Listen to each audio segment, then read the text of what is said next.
Jenny Delicious. You want to talk about sugar mamas? So many of y'all have been requesting that we bring back Help, I'm in a Secret Relationship, so you know I had to come through for y'all besties, okay? Do I have something special in store for you with this episode? Big shout out to everybody who tagged me in the reveal over on TikTok, because after I didn't even watch the whole thing because I saw the first couple seconds and I was like, yeah, we're gonna talk about it. We have to talk about it. I am so excited to have Travis and Ronnie back. I have missed them. I have missed our baddie duo. For those of you who are new, I have covered episodes of this show before, and if you're looking for a full breakdown of how the show works, definitely go back and watch the first video on this playlist. But basically, someone is hidden by their partner. They write into the show to find out why, and that's the whole premise of the show, figuring out why someone is being hidden. The reveals are messier than any of the newer episodes of Catfish, so we love it over here. Ladies, and possibly the three men watching this. So this episode is focused on Adam and Ashley, and they have been together for 2 years. They live in Dallas, Texas, and they are engaged, but Ashley has not met Adam's friends or family. Hold up. First of all, red flag. How are you engaged and you don't know any of his friends or family? That's weird. That's very, very weird. But a bigger red flag is the last time we were in Dallas, they dealt with Neon Jesus, the cult leader. And that's definitely the craziest episode I have ever seen of this show. Ashley says that Adam is her dream man, and she claims that he is everything she's ever wanted. They got engaged on the first date. What's all this bullshit and shenanigans? What's all these shenanigans? Which is literally the biggest red flag I have ever heard of. Someone saying, I love you on the first date, which has happened to me. Yes, it has. And someone proposing to you on the first date. Big red flag. The people on this show truly take delusional to the whole next level, the level that we didn't need at all, to be quite honest. Ashley says that they share a passion for traveling, and they also have the shared dream of living abroad and raising multilingual children. So keep that in mind for later, y'all. Just lock it in there. Ashley says, though, that before they get married or have kids, she needs to know why he's hiding her, and if he doesn't come clean, she will end their relationship. You should have already ended the relationship, in my humble opinion, but since you didn't, here we are. As Ronnie and Travis are then debriefing the whole situation, Ronnie makes a really good point about how Ashley is good enough to be proposed to, but she isn't good enough to meet his family, and I can only imagine how this would completely destroy someone's self-worth, self-esteem, but at the same time, I need people to be so fucking for real. Please, I beg you. If someone is hiding you and they have no intention of being honest with you to the point where you feel that you need messy ass MTV to intervene, you need to just go on ahead and be single. You just need to do that. Our beautiful, stylish, coordinating duo head over to Ashley so they can get more details about the tea. They're messy. They want to know more. So Ashley then relays the story of how they met, and she claims that their chemistry was there immediately, and Adam made her a hopeless romantic. She claims it was like a romance novel, something that she had never experienced before, and I just quickly need to know what romance novel you have read where a partner is being hidden. Quickly. I just need to know. When Ronnie and Travis hear that the couple got engaged on their first date, they just look around like, this bitch is crazy, because she is. Ashley then says that as an engagement present, he got them a savings account that they both put money into for their wedding and their future, and they've saved about 50 grand. Now, this is extremely impressive, and you in danger, girl. Me personally, I feel like I would find this gesture more sweet, more thoughtful, and more considerate if she had met his friends and family, and we weren't hearing about this on one of the messiest shows to ever exist. Also, what gift are you giving me if you're giving me something that I need to put money into? So you've never achieved anything on your own? No, not really. I don't know. In my mind, that's not really a gift. Also very weird that his first engagement present is a savings account that they both put money into rather than being like, hey, is this something you want to do? I don't know. It just seems weird to me. Maybe I'm just a little bit weird, but something's off here. Travis then straight up asks, like, why are we here? Like, what are we doing here if everything's so good and dandy and la la la? And Ashley says that 3 months into their relationship, Adam's dad died, so he didn't think it was right to introduce her while everyone was grieving, which is understandable, but mind you, it's almost 2 years later, and there's still been no meetup, so what's the holdup? What are you hiding? So Travis then straight up asks what the other red flags are, and I love this man's messiness. I love it. Ashley just starts listing them off. She says that Adam is a skateboarder, which is its own big ass red flag. What type of man in his mid-30s is a skateboarder on social media and doesn't make enough money to pay the bills? Embarrassing. I don't know. Like, obviously people need to have dreams, but you need to be logical. If you are a 30-something-year-old man, you're engaged, you're talking about building a life together, but you don't have any stable source of income and you're spending most of your time trying to become a social media influencer with little to no success. Wow. The pressure is getting worse. It's not giving what it needs to give.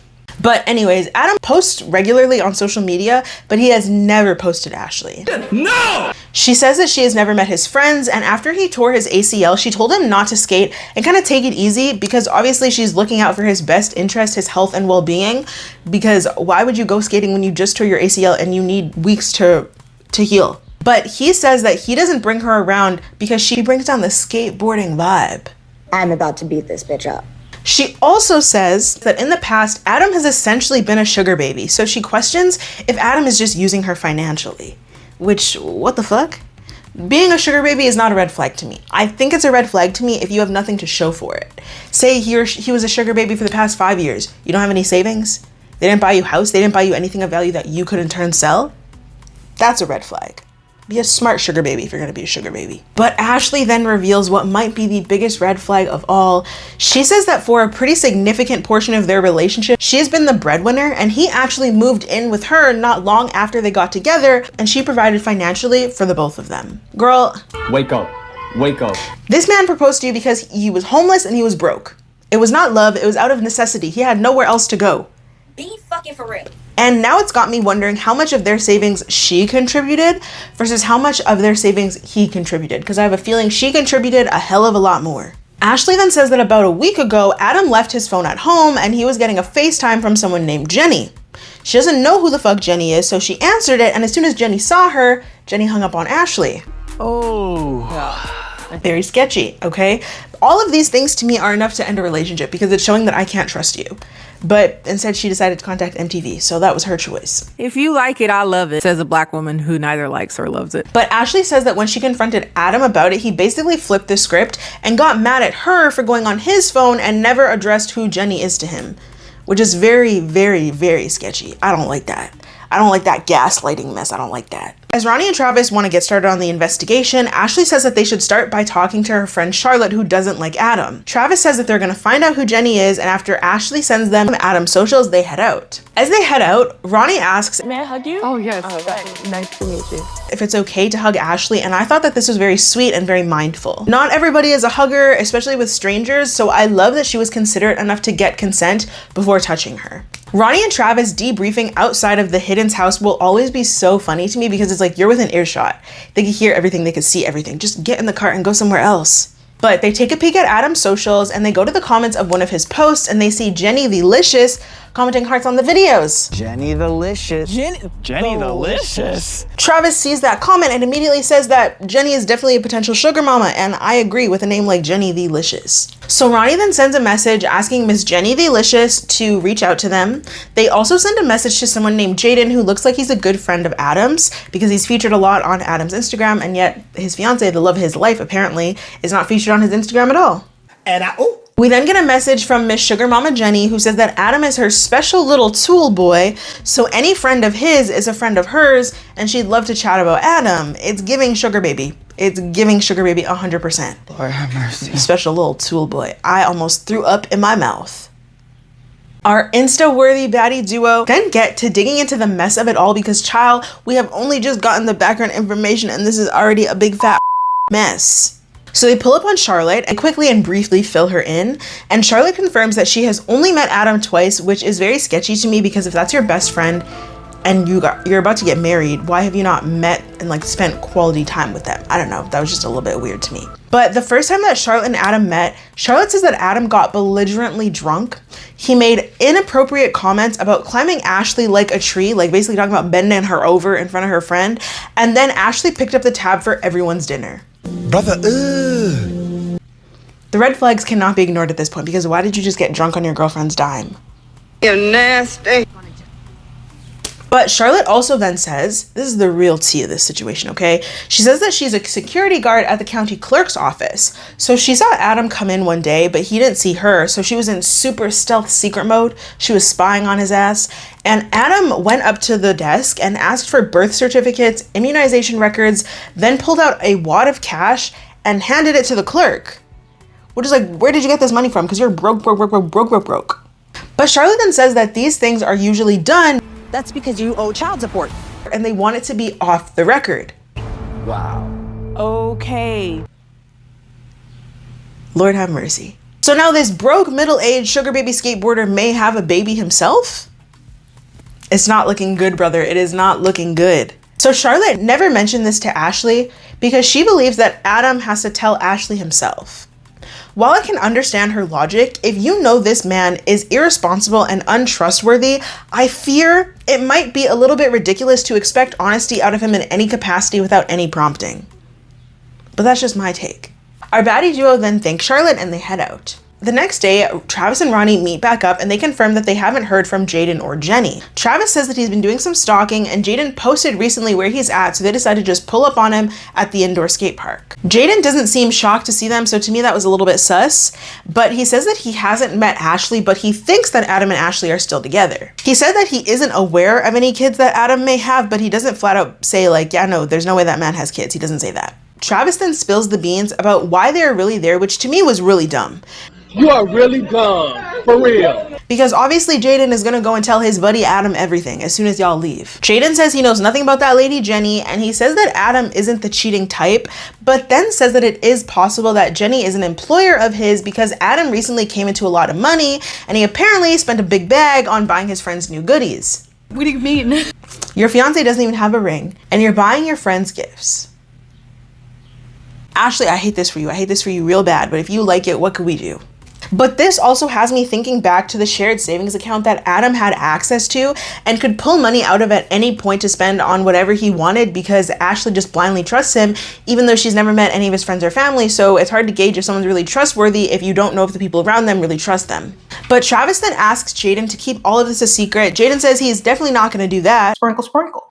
But he'll say something to Adam about it tomorrow, so he won't tell him right away, but I personally don't believe that he's about to keep his mouth shut. I don't believe that at all. So Travis and Ronnie debrief, and Ronnie sees that Jenny sent her number, so they decide to give her a call. It however goes right to voicemail, so they decide to just send a text. Instead, Jenny reads the message right away, but does not answer. What the hell we gonna do now? The next day, our fave baddies meet up again, and Ronnie is extremely annoyed because Jenny has been ignoring them. So they decide to text her and call her again, but they quickly find out that they have been blocked. Holy Went green. it's green. We got blocked.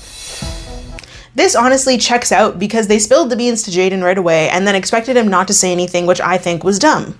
They then decide to call Adam, say that they have some explaining to do, and asks if they can pull up on him and clear the air. Adam tries to evade them, but they aren't putting up with that, so he agrees to meet and sends them his location.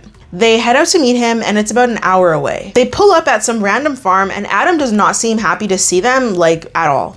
Ronnie immediately just tells him the truth and says that Ashley feels hidden, and Adam says that this whole situation isn't right. Man, this ain't right.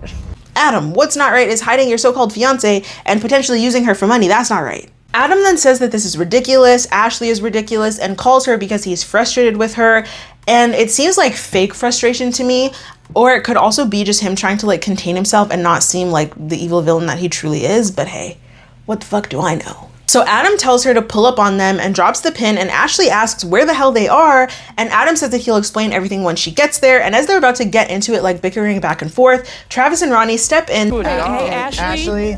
It's Travis and Ronnie. And they calm Ashley's nerves so she'll agree to head over.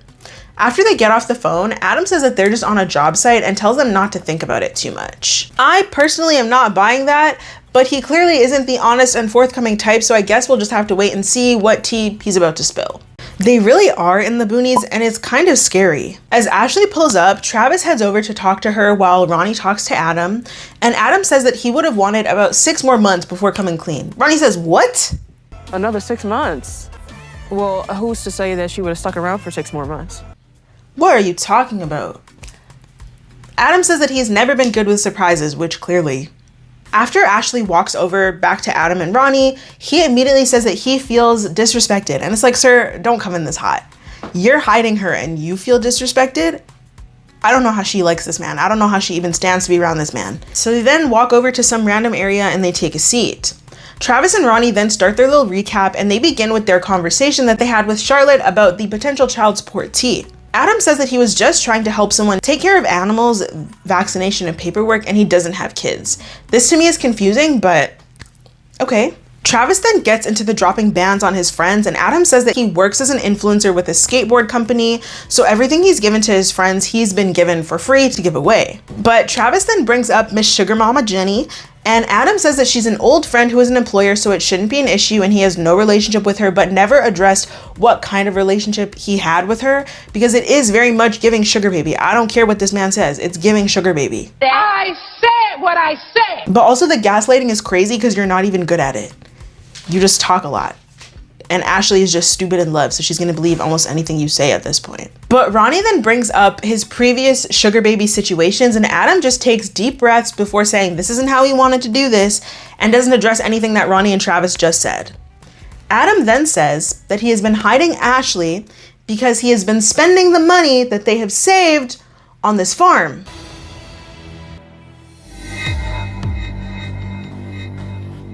Electric chair. This wasteland property that looks like a garbage dump that we are all seeing right now. That's what he spent their money on. Am I gonna die? At this point, I'm jumping you. I'm jumping you, but also it feels really stupid to put money into a shared savings account with someone who you were not legally married to. But also, this still does not make sense because she hasn't met your friends and family because you bought this property? How, Sway? This is actually insane, and it has me pissed off on Ashley's behalf because why would you do this? Quickly.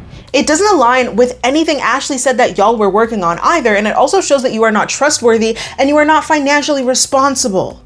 Ashley immediately looks around and she is pissed. She seems appalled that he spent their money on this hunk of junk. Travis then says, so you bought this. Adam says, We bought this. She just didn't know it. and Ronnie sums up what we're all thinking by saying, Oh, Adam. this man, he might be spewing the dumbest shit I have ever heard in my life. He might just, and that is a real record because I have heard some real dumb shit. Ashley asks how she's ever gonna trust him again, and Adam says that she's trusted him in the past, so he made this executive decision and thought that she would be proud. It just wasn't gonna work, babe. What a ridiculous thing to say. What an absolutely asinine thing to say. And I think it's even more ridiculous for me because he really believes everything he's saying, and that's really disturbing. Adam then says that the decision to spend all of their money was spontaneous, as if that somehow makes anything better. That makes things worse. Ronnie and Travis's faces are literally all of us right now because what the actual fuck? Ronnie intervenes in an attempt to ease the tension, and Adam says that he bought the land a year ago and there's only $8 grand left in the account out of the 50,000. Oh, Lord. I would have already jumped you, but then they would have had to pull me the fuck off again because I'm beating you up again and again and again and again. For every dollar you spent, that's one punch. Violence solves a lot of things, I think, sometimes, especially in this situation. So Ashley then attempts to stand up for herself, and she says that this is a slap in the face, and he didn't take into account her dreams or desires, and says that her trust with him is now broken, which completely valid. I think she's having a very tame response, because I would be losing my fucking mind, but also I would never be engaged to somebody if I hadn't met their friends or family, if I didn't have a ring, if they didn't have a stable, consistent job, and I was mostly providing for them, if they had been lying to me, if they didn't post me on social media, and I would never, ever, ever have a shared savings. I think I would struggle to have a shared savings account, period, but I would really struggle to have a shared savings account with someone who I wasn't legally married to. So there's no repercussions if they decide to just take that fucking money and run. So Ashley then admits that she did not check the account because she trusted him, which is stupid on her part. Never trust a man. And Adam tries to sweet talk her and say that they can step out of this dream united and together if she wants. You stupid. Sir, you are fucking ridiculous. We can step out of this dream united after you spend all our fucking money, so we would be losing money if we stepped out right now. You want us to step out of it together, but you stepped into it alone. Adam just keeps making things worse at this point, but Travis then interjects and is like, okay, but what does any of this have to do with Ashley not meeting your family? Adam says that My family got friendly with this beautiful woman, my other perfect half. his family wouldn't have been able to keep the secret about the property, and every single person in his life knows about the property except for her, which is fucking crazy. I don't want to say any cuss words, but you bitch. But also this just got me thinking, if he used their money, but she didn't know about the purchase, she wasn't there, she didn't sign any paperwork, that means that he just left her name off of everything, right? So that means that it's technically his property, right? Adam says that he can't say enough good things about Ashley to his family. It's sad that they haven't got a chance to really meet yet. What the fuck are you talking about, Kyle? They haven't met yet because of you. You doofus. What are you talking about? This literally cannot be a man who is worthy of her time, money, attention, or future. It can't be. I really believe that with all my being. But at this point, Ronnie and Travis are like, okay, it's time for us to go. They head out after Ronnie thanks Adam for his honesty and telling him that his actions are completely unacceptable. I think how you went about it was extremely unacceptable, quite frankly. But in my mind, I think it's so funny that they always leave these situations before things are fully resolved, and that's possibly the messiest part of the entire show, and I love it. Because they're like, you're gonna do whatever you're gonna do, we're just gonna leave now. But we then find out that Ashley forgave Adam and is now embracing farm life, and she met his family, and their travel and wedding plans are on hold. Fuck you. Fuck the lot of you. What the fuck is wrong with you? This is a decision that I have many opinions about, because girl, what the fuck? How could you forgive him and you're embracing farm life? I don't know. I think that some people are just so desperate for love and to be loved that they'll accept anything, and this situation is not something you should accept. Especially in my mind, considering you have been the breadwinner for most of the time that y'all have been together, and he just spent your money. I would be mad if my partner spent $10 of my money and didn't tell me, but if we had a shared savings account and you spent $42,000 out of the savings account and there was 50, I'm not gonna be with you. I'm going to lose my mind and we're going to break up, for sure. But then also the fact that you told your family and friends, but you didn't tell me, like, I don't know. This is a messed up situation. Adam does not seem like a good guy. He seems like one of those guys who went on like a wellness retreat and all of a sudden is holier than thou and he's spiritual, and I hate that. But here you are, besties, a little break from catfish, and I will continue to sprinkle in some other things here and there because I love making catfish videos, but also want to pivot a little bit, I think. And so I hope you continue to enjoy the stuff that I make. Thank you so much for being here. Thank you to everybody who recommended that we get back into Help I'm in a Secret Relationship, and everybody who recommended this episode. I appreciate y'all so very deeply. Make sure to like, make sure to comment, make sure to subscribe, and hit that bell notification so you're aware of every single time that I upload, okay? Make sure to leave a red flag emoji down in the comments below to let Ashley know that she done fucked up by staying with Adam even though he spent all her fucking money. And to confuse everybody who didn't watch to the end. Thank you so much, besties, and I'll see you in the next video.